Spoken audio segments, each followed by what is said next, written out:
শিক্ষক ছিলেন মাননীয় দিব্যেন্দু শেখর মণ্ডল বাবু। উনি প্রথম, দ্বিতীয়, তৃতীয় স্থান অধিকারী।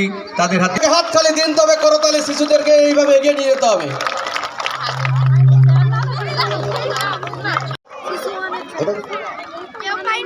যোগা প্রথম হয়েছে তন্ময় রাজপণ্ডিত, কাঞ্চনতলা প্রাইমারি।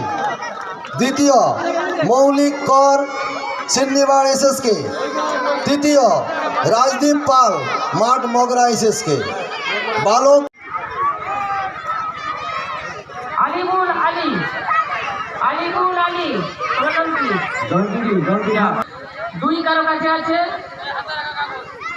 দুই, তিনজন, চার,